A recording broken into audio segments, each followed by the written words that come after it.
Film की शुरुआत में हमें बताया जाता है कि दूसरे प्लेनेट के कुछ एलियंस हैं जो अपने कैदी एलियंस को सजा देने के लिए जमीन पर छोड़ दिया करते थे। उन्हें इंसानों के जिस्म में कैद कर दिया जाता था और जब वो इंसान मरता था तो वो एलियन भी उसके साथ मर जाया करता था। साल 1380 में हम देखते हैं कि एक औरत अचानक से हवा में उड़ने लगती है क्योंकि उसके जिस्म में भी एलियन कैद था। तब ये देखकर कुछ सिपाही उसे बचाने जाते हैं लेकिन वो उसे बचा ही नहीं पाते क्योंकि उसके चारों तरफ एक कवर बना हुआ था। औरत के जिस्म में कैद एलियन बाहर निकल आता है और देखते ही देखते सब पर हमला कर मारने लगता है, लेकिन वो जमीन के माहौल में 5 मिनट से ज्यादा नहीं रह सकता था। तभी एक रास्ता खुलता है और रोबोट की एक गाड़ी यहाँ पर आती है। दरअसल एलियंस ने अपने सारे कैदी एलियंस के इंतजाम के लिए अपना सीनियर रोबोट यहाँ भेजा है जिसका नाम गार्ड था, जिसके साथ उसका साथी भी था। वो भी एक रोबोट था लेकिन वो किसी डिवाइस जैसा था। अब ये दोनों फ्यूचर इन्हीं आने वाले वक्त से आए थे सिर्फ उस एलियन को रोकने के लिए, लेकिन तभी वो एलियन दोबारा से उस औरत के जिस्म में चला जाता है और गार्ड पर हमला करता है। अब गार्ड यहाँ अपनी ताकत लगाकर उस एलियन को औरत के जिस्म से निकालता है। ऐसा होते ही उस औरत की हालत मरने वाली हो जाती है, लेकिन मरने से पहले वो गार्ड से कहती है कि मेरी बेटी का ख्याल रखना, वो बहुत ही छोटी है। और अब जैसे एक सिपाही उस बच्ची को मारने वाला होता है तभी गार्ड का साथी इंसानी रूप में आकर उस सिपाही को मारकर बच्ची को बचा लेता है। और बेशक गार्ड एक रोबोट था लेकिन उसके जिस्म में इंसानों के बहुत सारे अलग अलग रूप थे। अब वो दोनों एक रास्ता खोलकर 2012 में आ जाते हैं जहाँ गार्ड उस एलियन को एक अलग ही तरह की जेल में कैद कर देता है जहाँ अब टोटल 7 एलियंस कैद थे। तभी अचानक से यहाँ बच्ची की रोने की आवाज आने लगती है और गार्ड को पता चलता है कि उसका साथी उस औरत की छोटी बच्ची को अपने साथ यहाँ पर ही ले आया है जिसका नाम एन है। गार्ड का साथी उसे कहता है कि मैं इस बच्ची को यहीं रखकर उसके दिमाग को पढ़कर इंसानों के बारे में जानना चाहता हूँ। तब इस बात पर गार्ड मान जाता है। अब हम साल 1391 में एक जादूगर को देखते हैं जिसके पास 2 जादुई बिल्लियाँ थी। उसके पास एक जादुई पंखा भी था और दोनों बिल्लियाँ उसके अंदर से ही निकलती थी। जादूगर वहाँ एक पोस्टर देखता है जिस पर लिखा हुआ था कि एक कीमती चाकू जो कि क्रिस्टल का है उसे ढूंढने पर बहुत सारा इनाम है। तब उसे याद आता है कि मैंने इस चाकू को पहले कहीं देखा है। ये सोचते ही उसे कुछ ख्याल आने लगते हैं लेकिन इनमें भी उसे वो चाकू दिखाई नहीं देता। अब उस चाकू के बारे में पता लगवाने के लिए वो एक नजूमी के पास जाता है जिससे उसे पता चलता है कि सबसे पहले वो चाकू एक मछुआरे को नदी में मिला था। वो चाकू कीमती इसलिए है क्योंकि उसमें बहुत सारे हीरे लगे हुए हैं। फिर वो उस चाकू को एक लोहार के पास ले गया ताकि वो हीरे निकलवा सके। लोहार ने कोशिश तो की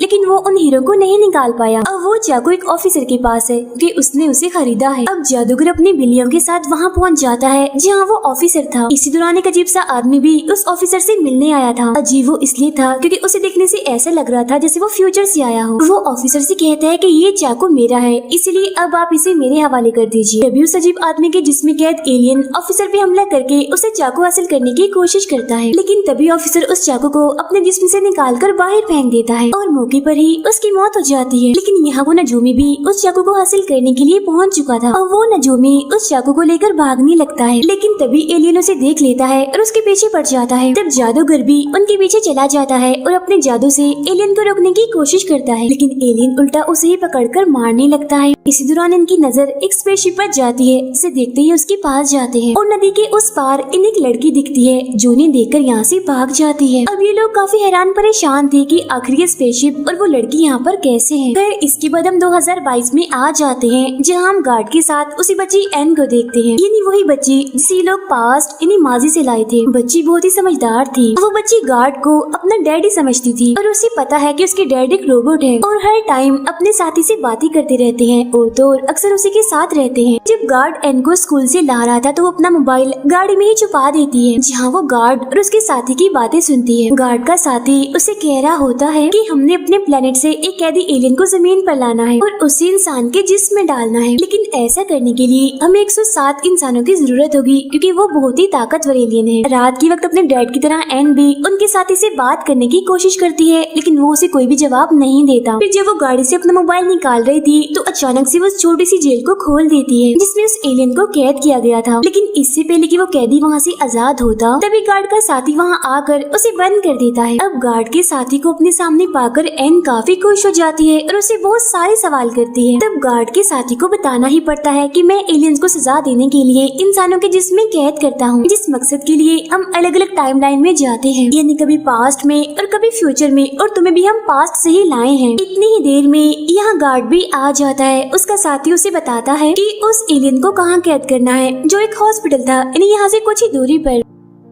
अब एन जानना चाहती थी कि आखिर हो क्या रहा है, इसीलिए वो अगले ही दिन उसी हॉस्पिटल जाती है। अंदर जाकर वो अपने मोबाइल में आसपास की हर चीज की वीडियो बनाने लगती है। इसी दौरान गार्ड और उसका साथी भी अपने मिशन, अपने मकसद को पूरा करने के लिए यहाँ पहुँच जाते हैं। तभी आसमान में काफी बड़ी स्पेसशिप दिखाई जाती है जो एक काले रंग के पत्थर को उस हॉस्पिटल में भेजती है। अंदर जाते ही वो पत्थर एक काफी बड़े गोल्डन रंग के पिलर में बदल जाता है, जिसके अंदर से अजीब सा एलियन निकलता है और आसपास अपने टेंटिकल्स फैलाकर एक एक करके लोगों को पकड़ने लगता है। इस तरह से कैदी एलियंस इंसानों के जिस्म में चले जाते हैं। वो टेंटिकल्स अभी भी नहीं रुक रहे थे और पूरे हॉस्पिटल में ही फैल चुके थे। तब एन भी उन टेंटिकल्स को देख लेती है और उनसे बचने के लिए भागती है। जैसा कि मैंने आपको बताया कि एलियंस को इंसानों के जिस्म में डालने के लिए 107 इंसान चाहिए थे, जो उन्हें मिल भी गए थे, यानी उनका मिशन पूरा होने वाला था। इसी दौरान गार्ड एन को देख लेता है और काफी हैरान हो जाता है कि ये यहाँ क्या कर रही है। खैर वो उस पर ध्यान नहीं देता और उस काले रंग के पत्थर को लेने आ जाता है। इस चीज का फायदा उठाकर एन वहाँ से भाग जाती है और जैसे उनका मिशन पूरा होता है एलियंस को इंसानों में डालने का, सारे टेंटिकल्स वापस चले जाते हैं और इंसान दोबारा से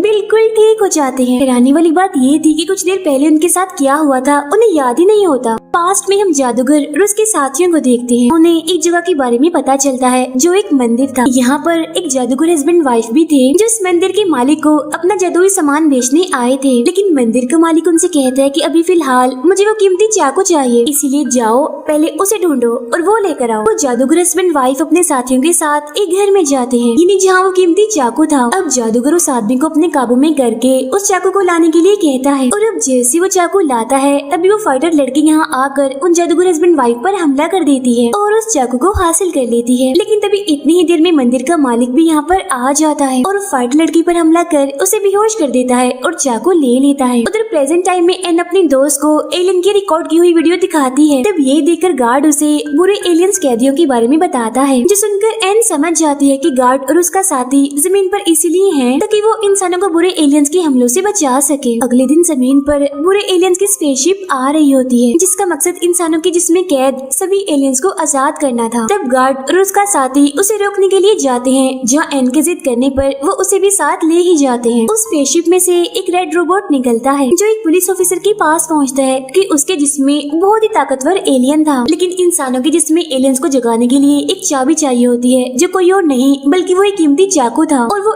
इस टाइम लाइन में गार्ड के पास था। अब उस रेड रोबोट को रोकने के लिए गार्ड अपने रोबोट वाले रूप में आकर उसके पास जाता है, जहाँ इन दोनों की काफी लड़ाई होती है। इस लड़ाई के दौरान रेड रोबोट गार्ड से उस चाकू को हासिल करने में कामयाब हो जाता है। अब जिस पुलिस ऑफिसर के जिसमें वो ताकतवर एलियन था वो वहाँ से भाग रहा होता है। अब रेड रोबोट अपने स्पेसशिप से उसकी गाड़ी का पीछा करता है, जिसके बाद गार्ड भी अपनी स्पेसशिप में आकर एलियंस की स्पेसशिप पर हमला करने के लिए जाता है और स्पेसशिप की मेन जगह पर हमला करने लगता है, क्योंकि स्पेसशिप की सारी ताकत इसी जगह पर थी। लेकिन रेड रोबोट उस मेन जगह को कहीं और शिफ्ट कर देता है और गार्ड के हमले से बच जाता है। वो उल्टा गार्ड पर भी वार करता है, जिस वजह से उसका स्पेसशिप पानी में गिरता है। अब रेड रोबोट पुलिस ऑफिसर को भी पकड़ लेता है और हमला कर देता है, जिसकी वजह से उसके जिस्म में कैद ताकतवर एलियन बाहर आ जाता है। अब गार्ड दोबारा से उस बुरे और खतरनाक एलियन को कैद करने जाता है, लेकिन रेड रोबोट उसे रोकता है, बार बार उस पर हमला करता है, जिसमें उसे उठाकर दूर फेंकता है और इसी वजह से गार्ड एलियन को कैद करने में नाकामयाब रहता है। अब यहाँ रेड रोबोट का मिशन पूरा हो गया था, इसीलिए वो गार्ड को अपने साथ लेकर वहाँ जोरदार धमाका कर देता है, जिसकी वजह से गार्ड की ताकत, उसकी एनर्जी कम होने लगती है और वो बेहोश पड़ा होता है। उसका साथी उसे होश में लाने के लिए अपनी एनर्जी उसमें डालता है। अब वो ताकतवर एलियन उस पुलिस ऑफिसर के जिस्म से निकल कर स्पेसशिप में जाता है ताकि वो अपना मिशन पूरा कर सके, बाकी एलियंस को आजाद करने का। अब इस स्पेसशिप में ऑरेंज रंग के बड़े बड़े गोले थे जो इन एलियंस की जमीन पर रहने में मदद करते थे, यानी वो इस माहौल में इन गोलों की वजह से रह सकते थे। अब गार्ड उस ताकतवर एलियन को रोकने के लिए खुद भी स्पेसशिप में आ जाता है और उस पर हमला कर देता है। यहाँ भी इन दोनों की काफी लड़ाई होती है, जिसमें गार्ड एलियन पर भारी पड़ रहा था और फिर अपनी ताकत से उस एलियन को स्पेसशिप से बाहर फेंक देता है। तब उस एलियन के साथ साथ वो ऑरेंज रंग के दो गोले भी बाहर निकल आते हैं। अब वो एलियन बाहर के माहौल में बगैर किसी जिस्म के नहीं रह सकता था। उसकी नजर एन पर पड़ती है और उसके अंदर जाने के लिए वो उसकी तरफ बढ़ता है। ये देखकर गार्ड का साथी उस पर बड़े बड़े हमले करने लगता है, जिस वजह से वो एलियन दोबारा से उसी पुलिस ऑफिसर के जिस्म में आ जाता है। वो एलियन अपना टेंटिकल निकाल कर उस बड़े से ऑरेंज रंग के गोले को हवा में फोड़ देता है, जिस वजह से जहरीली गैस हर तरफ फैलने लगती है। जैसे लोग उस गैस की लपेट में आते हैं, देखते ही देखते तेजी से मरने लगते हैं। वो एलियंस जो इंसानों के जिस्मों में कैद थे वो जाग रहे होते हैं। गार्ड का साथी एन को बताता है कि ये चाकू कितना जरूरी है, ये हमारी ताकत, हमारी एनर्जी का जरिया है और इसी के जरिए हम भागे हुए एलियंस को पकड़ते हैं और टाइम ट्रेवल यानी वक्त का सफर भी कर सकते हैं, कभी पास्ट में तो कभी फ्यूचर में, और तो और हम आने वाला वक्त भी देख सकते हैं कि कैसा होगा। लेकिन फिलहाल जो फ्यूचर मैंने देखा है वो तो ठीक नहीं। उधर गार्ड की ताकत, एनर्जी आहिस्ता आहिस्ता कम होती जा रही थी और वो बुरा एलियन भी यहाँ पर आने ही वाला था। इसीलिए गार्ड एन को अपने साथी के साथ दूर भेज देता है ताकि उसे कोई खतरा न हो। अब गार्ड एन की दी हुई तस्वीर देखता है जिसके पीछे लिखा हुआ था प्लीज भाग जाइए, क्योंकि वो उसे बिल्कुल अपने डैड की तरह ही समझती है। गार्ड का साथी जो कि इंसानी रूप में था एन को बताता है कि गार्ड के पास बहुत ही कम टाइम बचा है, यानी उसकी जिंदगी बहुत थोड़ी रह चुकी है। ये जानकर एन कहती है ये बात आपने मुझे पहले क्यों नहीं बताई, और अब प्लीज मुझे वापस ले जाएं गार्ड के पास ही। तब काफी बहस के बाद वो उसे गार्ड के पास ले जाने लगता है। उधर वो ताकतवर एलियन गार्ड को ढूंढकर उस पर हमला कर देता है। तब गार्ड का साथी उसके पास आकर कहता है कि अभी भी कुछ नहीं बिगड़ा, हम उसे अभी भी रोक सकते हैं अगर हम उस शिप की मेन जगह जो उसकी ताकत है उस पर हमला करें तो। अब गार्ड उस चाकू को बाहर हवा में फेंक देता है, जिसका इस्तेमाल करके जैसे गार्ड का साथी शिप की मेन जगह पर हमला करने वाला होता है तभी उससे पहले एलियन उस पर जोरदार हमला कर उसे रोक देता है और वो काफी दूर जाके गिरता है। अब वो चाकू गार्ड के पास था जिसे लेकर वो लोग भागते हैं, यानी गार्ड, उसका साथी और एन। जिसके बाद गार्ड उस चाकू के जरिए एक रास्ता खोलता है और ये लोग पहुंच जाते हैं पास्ट में। यहाँ भी गार्ड और उस ताकतवर एलियन की काफी लड़ाई होने लगती है जिसमें गार्ड कमजोर पड़ने लगता है, उसकी हालत मरने वाली हो जाती है। लेकिन तभी एन गन से उस एलियन पर गोली चला देती है, इस वजह से उसका इंसान वाला जिस्म मरने लगता है। लेकिन तभी वो उस गाड़ी पर हमला कर देता है जिसमें एन बैठी थी। वो गाड़ी पानी में जाके गिरती है। पानी में चाकू एन के हाथ से फिसलकर कहीं खो जाता है। गार्ड का साथी एन से कहता है कि किसी भी तरह करके तुम्हें हमें ढूंढना ही होगा, क्योंकि तभी हम सब कुछ ठीक कर सकते हैं। जिसके बाद उनकी स्पेसशिप वही नदी में फंसी रहती है जिसमें गार्ड और उसका साथी थे। अभी भी वो लोग पास्ट में ही थे।